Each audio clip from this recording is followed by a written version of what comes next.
Now, breaking news from WRAL. Coverage you can count on.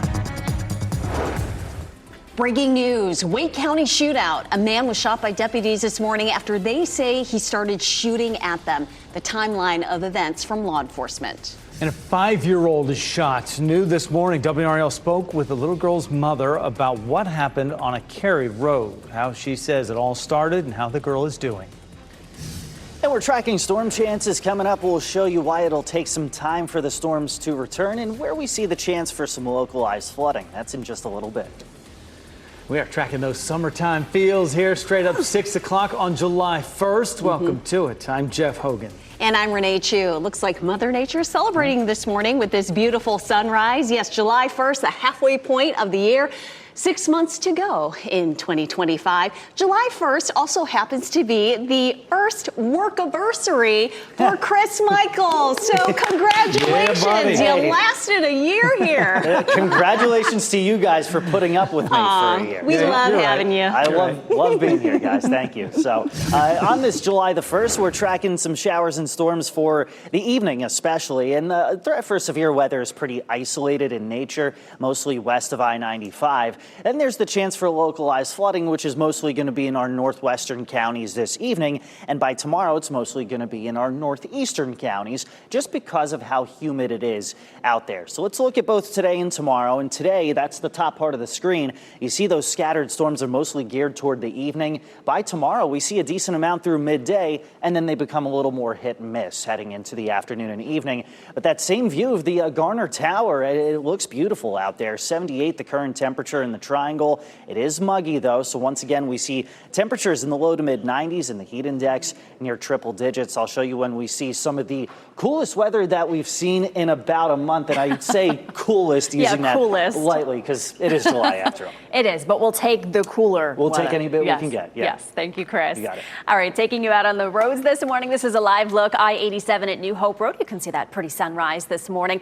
So far, we are not seeing any delays so far this morning, which is some good news if you are heading out the door. This is a look at our map, our traffic map, all of our major routes through Raleigh, Garner, Durham. Looking good this morning. I'll take you a little closer up to Durham just to show you that 885, 85, all clear this morning. I do have some drive times for you if you are heading out the door. Right now, we are not seeing any delays this morning. As always, you can listen to us on the radio, 101.5 HD3. Breaking news we're following right now. Deputies are at a Wake County home this morning with what the sheriff's office is saying was a shootout with an armed man. Deputies shot the man who is now in the hospital. WRAL's Ali Kadlubar is live in the WRAL Breaking News Tracker. And Ali, the sheriff's office says deputies returned fire after that man shot at them. Yes, Jeff, and just within the past 15 minutes, we've seen the forensics unit get here. We know the State Bureau of Investigation is here. Still a very active scene. You can see law enforcement talking there. This all happening behind that white mobile command center, and that's where officers were sent on a report that a man was threatening to hurt himself. But listen to this broadcastify clip of what happened when they got there. Having shots fired, same unit. We're all units, 200 Benner Drive. Shots fired, Wake. Shots fired. Shots fired, shots fired. Very stressful moments. This is video from the WRAL Breaking News Tracker of just about an hour after this happened. The sheriff's office says when deputies got to the home around 1:50, a man with a gun shot at them. Deputies then shot back. The sheriff's office says the man was seriously hurt. He was taken to the hospital. And again, we know the Wake County Sheriff's Office says the State Bureau of Investigation is investigating this incident. They are also doing an internal review of what happened as well. So we are still working to learn the condition of the man who was shot, as well as the identities of the deputies and the man. Reporting in Wake County, Ali Kadlubar, WRAL News. And more breaking news we're following. Just after midnight, a woman was hurt in a shooting in Durham. Police say they responded to Monterey Creek Drive, where they found the woman who had been shot. Video from the WRAL Breaking News Tracker shows several police cars there and evidence markers on the ground. The woman was taken to the hospital and is expected to recover. This morning, we're hearing from the mother of a girl who was shot during an apparent road rage shooting in Cary.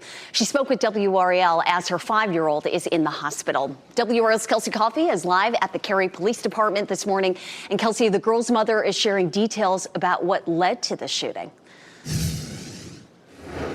Yes, Renee, she is. And this morning, we're just learning new details about what led up to that 5-year-old little girl being shot. And right now, officers here inside the Cary Police Department are investigating. Let's take you to Sky 5 video from that scene on US 1 North at Cary Parkway.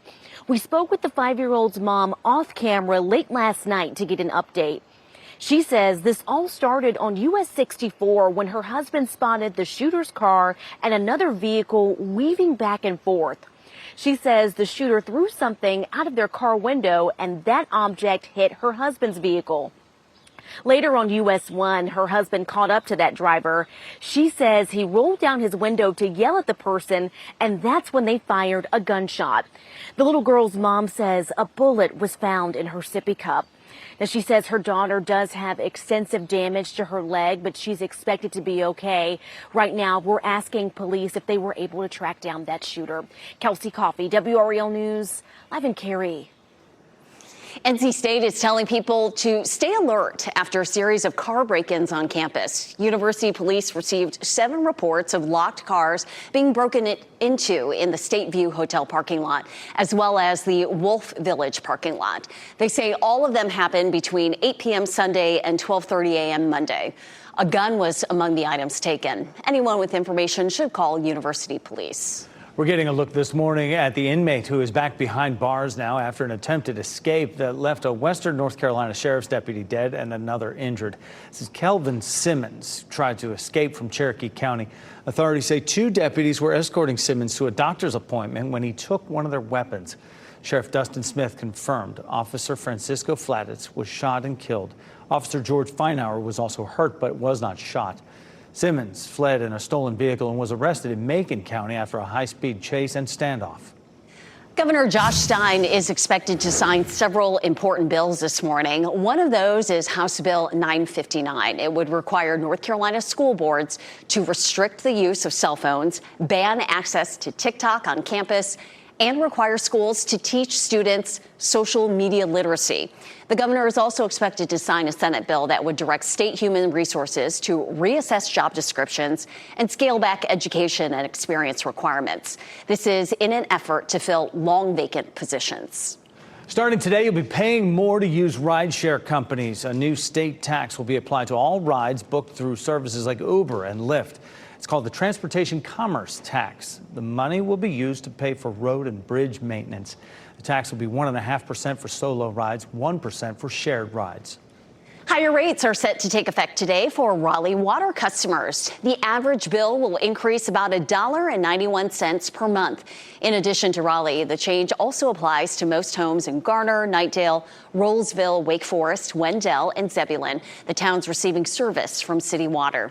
The increase was approved as part of the city's budget to offset upgrade costs. I want to pull you here to the WRAL Live Center to give you a look at this is essentially the lawmakers at our country's capital during Votorama, where an unlimited number of amendments could be proposed there as a part of President Donald Trump's One Big Beautiful Bill.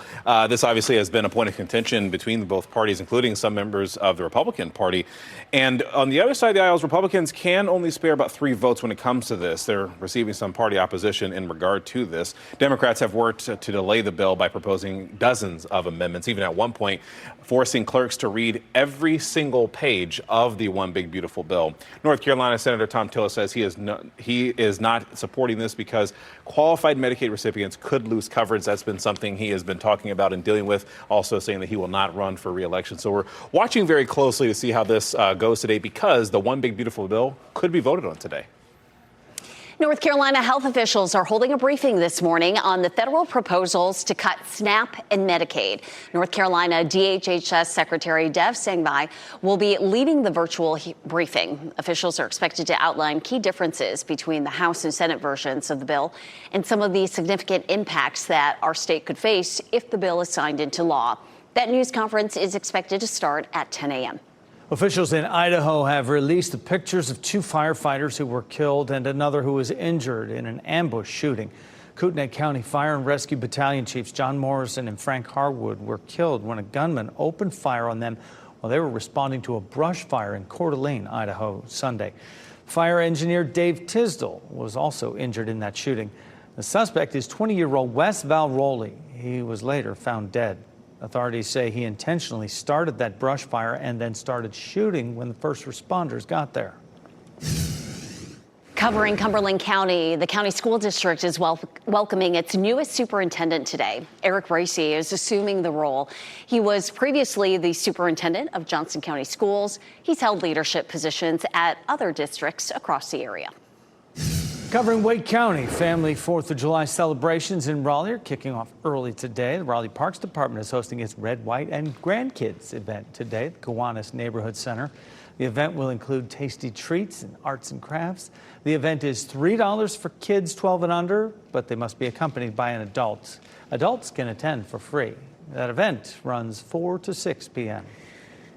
Coming up, close call. Video captures the moment a pilot in South Carolina flipped upside down and walked away from that crash. We'll tell you why he made the deliberate choice to turn the plane over. And pleading guilty, one of the men accused of killing a Wake County deputy has reached an agreement with prosecutors. We'll tell you what's next in this case. And this morning, we're tracking a cold front that's coming in from the west, but it's also producing this 20% chance of tropical development offshore. We'll show you how this plays a role on 4th of July weekend plans coming up in just a few minutes. As you get into your car, tune to WRAL News Plus on your radio. In Raleigh on 99.3 FM. In Durham, 96.5 FM. And everywhere on 101.5 HD3.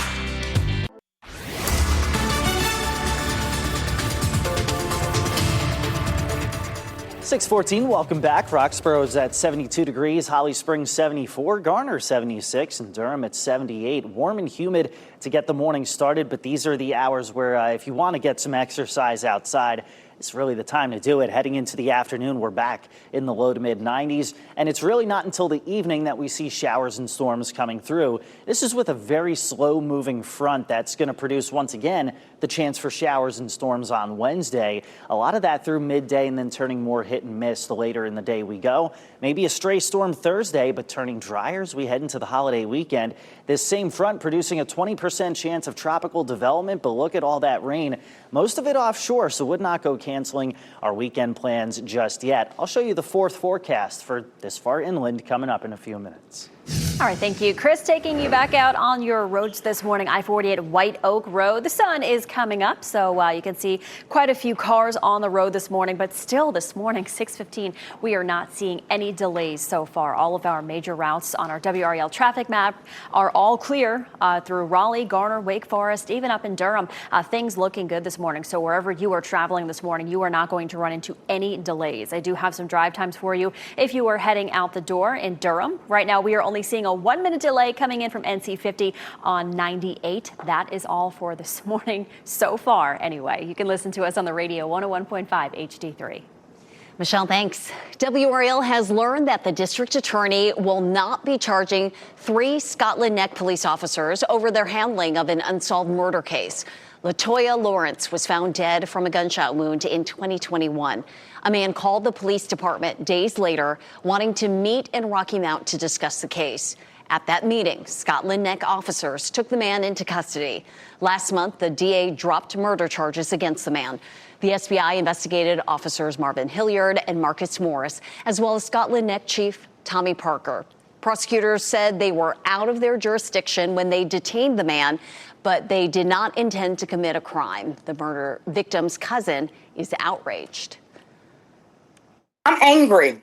I'm angry because these police officers, they broke the law in a murder case. So I am angry today. I'm very mad. This seems like it's never going to stop.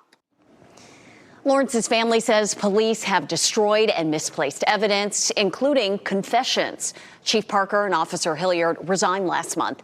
The town board requested it after the DA sent a letter outlining concerns about their credibility.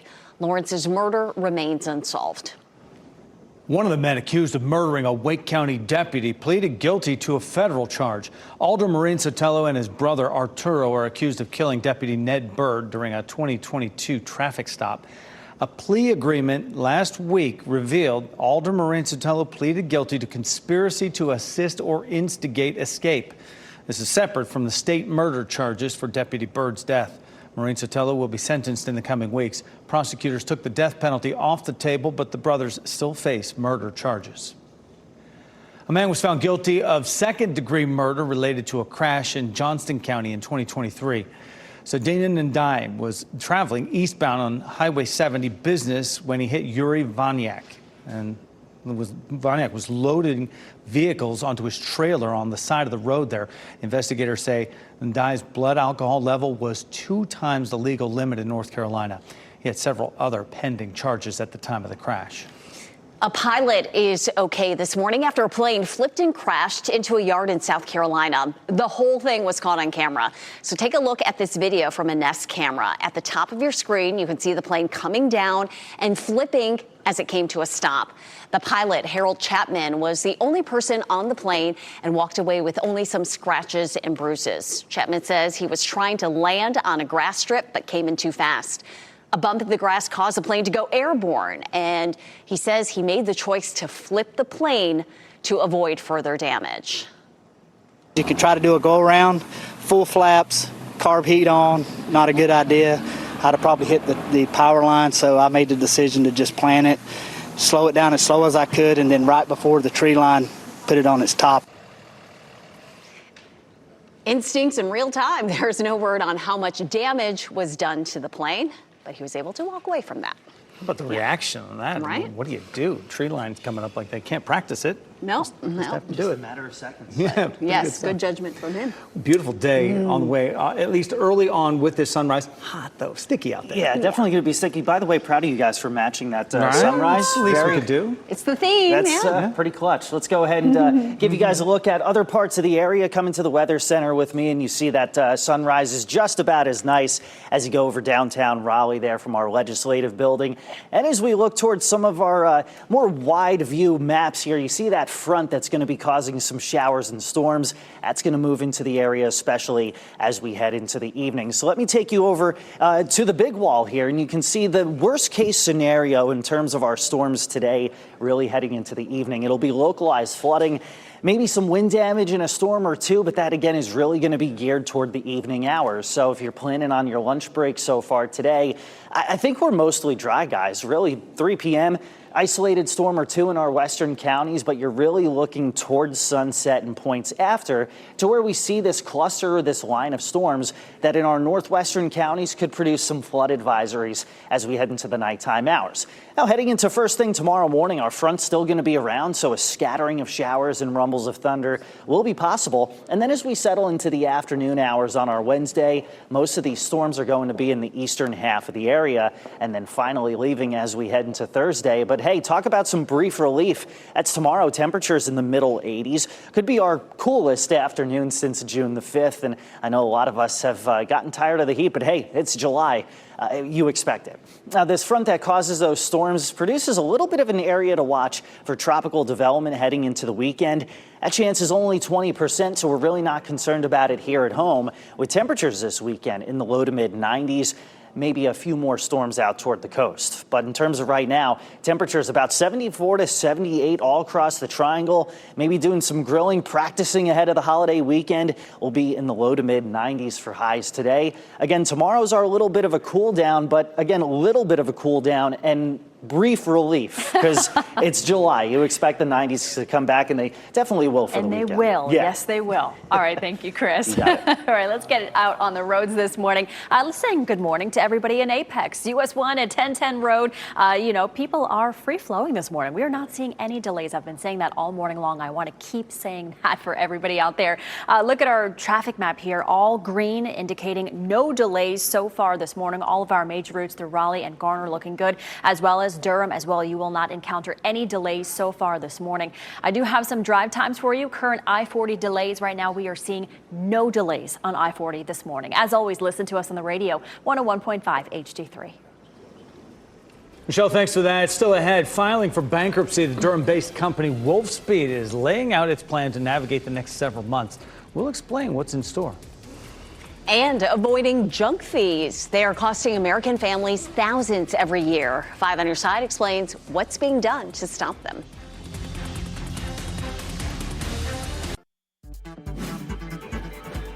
This What's Trending report, sponsored by Rug & Home. One of Hollywood's biggest stars will be headed for the stars in his newest movie. And one of the biggest names in sports has a new set of kicks. Take a look now at what is trending on our Tuesday. We're getting a look at actor Ryan Gosling's newest sci-fi adventure, Project Hail Mary, it's called. Gosling plays a middle school science teacher with a degree in molecular biology who's been given the task of saving the world. The movie hits theaters March 2026. So it all comes down to this middle school teacher, huh? Ryan Gosling, quite a contrast to what he looked like in the Barbie movie, right? Might be overqualified for that. WNBA star Caitlin Clark is taking over the sneaker world. Look at this. Nike released the first edition of her new shoe this week. It's a variation of the Kobe-style sneaker decked out in the colors of her team, the Indiana Fever. The shoes sold out in minutes. How much would you pay? $190 would get you a pair of those. And almost instantly, gone. Yeah. You'll see him on the court for her Fever team. Yeah, very stylish. North Carolina Aquarium at Fort Fisher is launching Shark Month throughout July. The goal is to celebrate the fish while working to protect them. The aquarium is hosting a special Shark Awareness Day on July 14th from 9 a.m. to 4 p.m. They are also launching a social media campaign where you can trade, pin, and share your shark trading cards all month. Coming up next this morning, shots fired. Wake County deputies are investigating after they say they shot an armed man this morning. We'll tell you what led up to the shooting. Plus, road rage shooting. A 5-year-old was hospitalized after she was shot in the leg on a highway in Cary. We'll tell you what we know about how she's doing from her mother. And after another quiet start to the morning, showers and storms on the way, especially as we head into the evening, but that chance lingers into tomorrow as well. We'll give you the latest hour-by-hour timing for the next 2 days coming up.